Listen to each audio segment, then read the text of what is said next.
그 후에 예수께서 나가사 레위라 하는 세리가 세관 앞에 앉아 있는 것을 보시고 나를 따르라 하시니 그가 모든 것을 버리고 일어나 따르니라. 레위가 예수를 위하여 자기 집에서 큰 잔치를 하니 세리와 다른 사람이 많이 함께 앉아 있는지라. 바리새인과 그들의 서기관들이 그 제사들을 비방하여 이르되 너희가 어찌하여 세리와 죄인과 함께 먹고 마시느냐.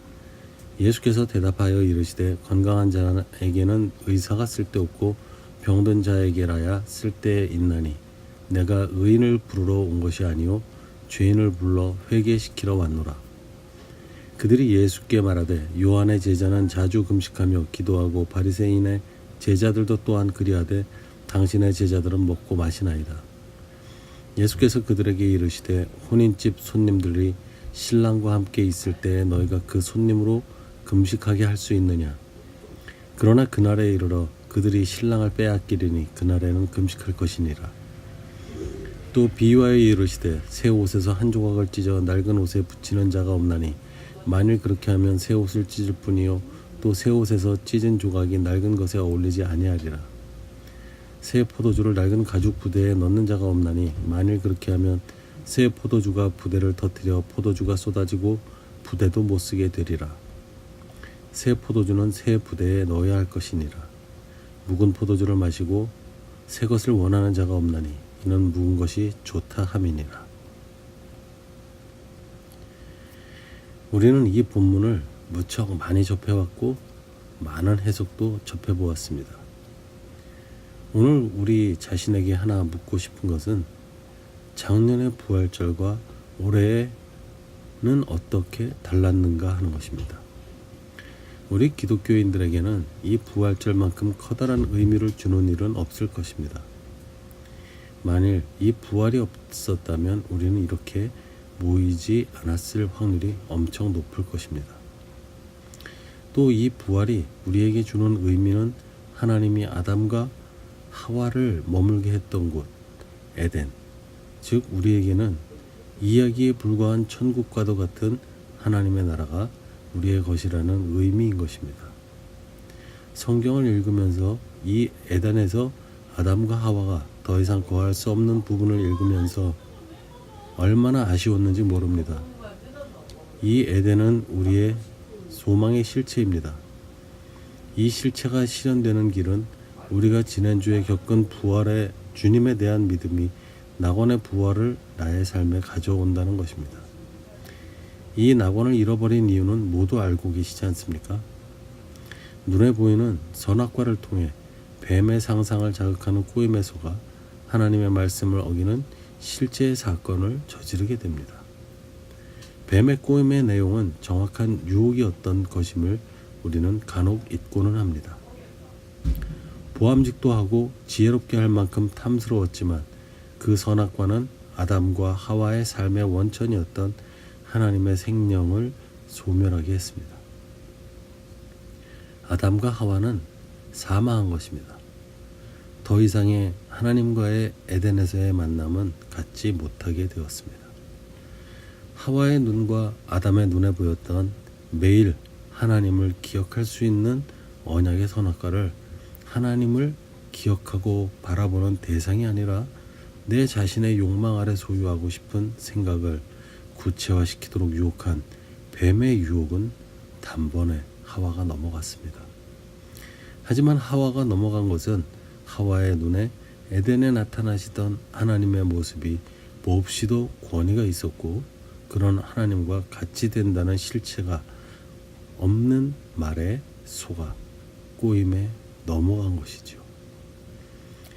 그 결과는 지난주에 우리가 기념했던 예수님의 그 고통스러운 대속의 죽음과 부활의 사건이 있어야만 하는 인류의 비극이자 최대의 행복인 하나님의 사랑을 확인하는 사실을 우리는 매년 기념하도록 된 것입니다.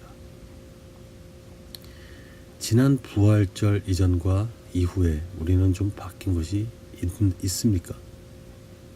아니면 뭔가 변해보려고 결심하거나 노력한 것은 있으신가요? 저는 자신이 속한 교회에 혹은 내가 필요한 어떤 것이 없을까 생각해보는 일이 있었으면 합니다. 그것은 매주 살아가는 새 힘을 얻는 하나님의 말씀을 공급받는 곳이 그 교회이기 때문입니다. 주님은 고통도 받으셨습니다. 제자를 원하셨습니다. 28절에 보면 세리는 모든 것을 버리고 그를 따라갑니다. 이것을 제자라고 하며 주님의 고난과 십자가에 동참하라고 요구하는 경우도 많이 보았습니다.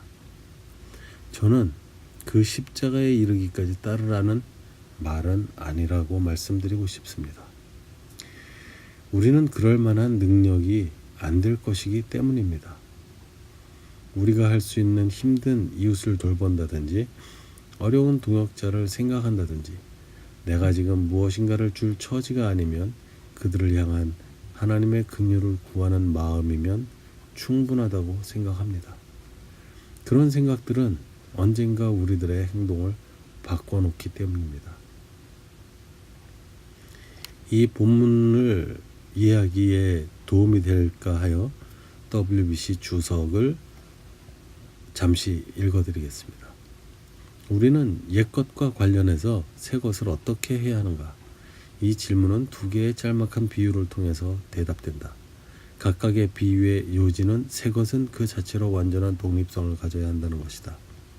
한편으로 새 것은 옛 것을 기우는 헝겊 조각으로 사용되어서도 안 되고 다른 한편으로는 옛 것의 구속들과 제한들 내에 새 것을 담고자 해서도 안 된다. 이러한 강조는 누가에 있어서 유대교와 기독교의 연속성에 대한 부정이 아니다. 이것은 누가에게 매우 중요했다. 새 것이 독자적인 독립성을 가져야 할 필요성은 사도행전 11장 2절, 15장 1절에서 제기된 문제들 속에서도 분명하게 드러난다. 그러나 새 포도주의 이미지 아래 빛이 비치지 않는 어두운 전망이 존재한다. 새 포도주는 사람들을 즐겁게 하고 기쁘게 해줄 가능성으로 가득 차 있지만 사람들은 묵은 포도주를 선호한다. 예수께서 주는 새 포도주를 판이하게 다른 관점에서 보고는 단지 새 포도주일 뿐이라고 본체 많지 않은 사람들이 많을 것이다. 34절에서 35절에서처럼 기쁨의 새 시대와 나란히 어두운 그림자가 서 있다. 성경에서 포도주는 하나님이 주신 기쁨을 느끼는 수단이나 상황들을 떠올릴 때 자주 등장하는 아이템입니다. 이 본문에서의 포도주를 담는 부대의 이야기는 유대인의 구원에 관한 지식과 예수님을 통해 나타날 구원의 기쁨을 모두 포도주라는 아이템의 효과로서 설명되는 것으로 보아야 합니다.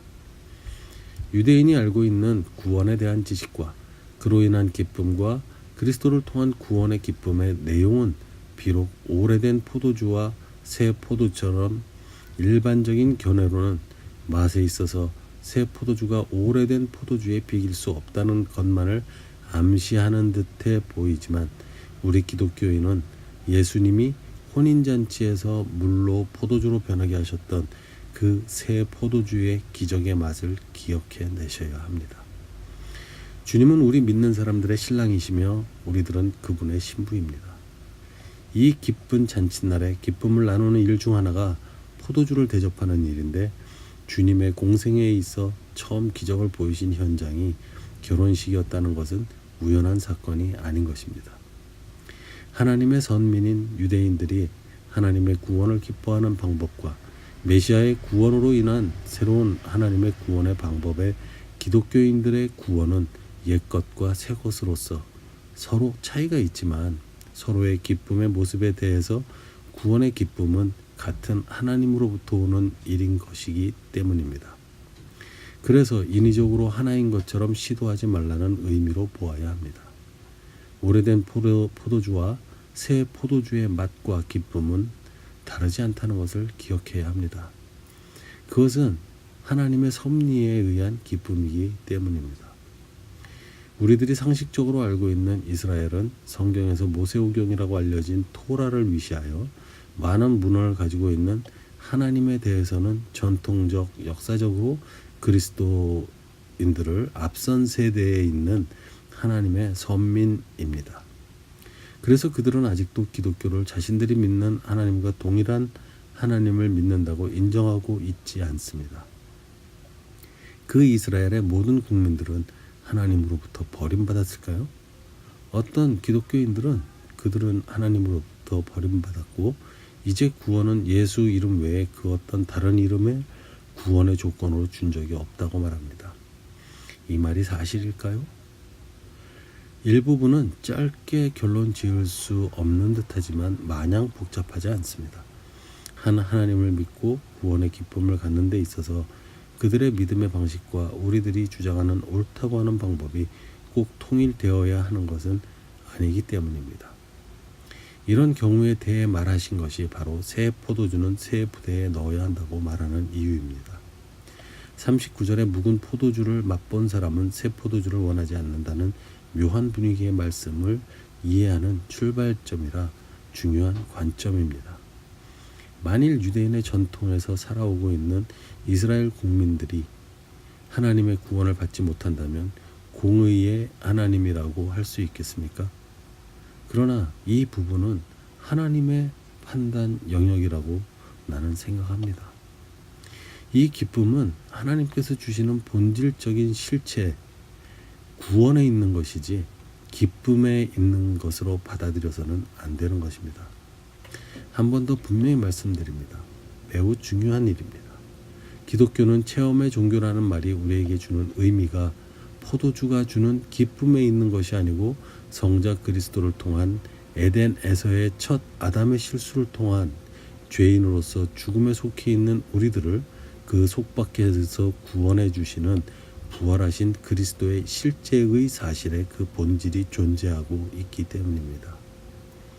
지금도 유대인들이 그리스도를 인정하지 않는 사람들이 주장하는 근거가 되는 책들이 탈무드 또는 그들이 새로 저작한 1600년경에 저작한 책자들, 그들의 종교 지도자인 랍비의 서적들을 근거로 하기 때문에 그리스도에 대한 그들의 견해 정도로 보면 될 것 외에는 의미가 없음을 아셔야 합니다.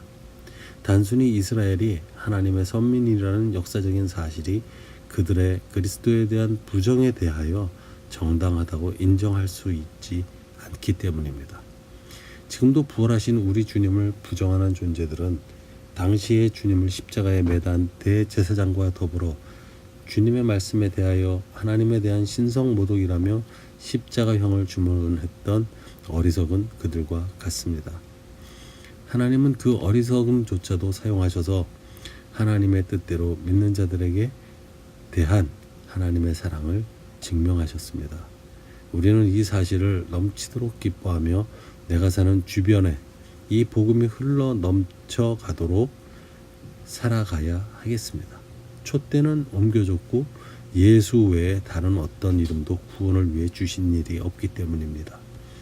그것은 우리가 나와 상관없던 예수님의 부활 이전의 나와 비교하여 예수님의 부활이 나에게 의미 있는 일이 된 이후에 내가 성경을 통해 소소한 변화 속에서 기쁨이 넘치는 삶이 이어지기를 축원합니다.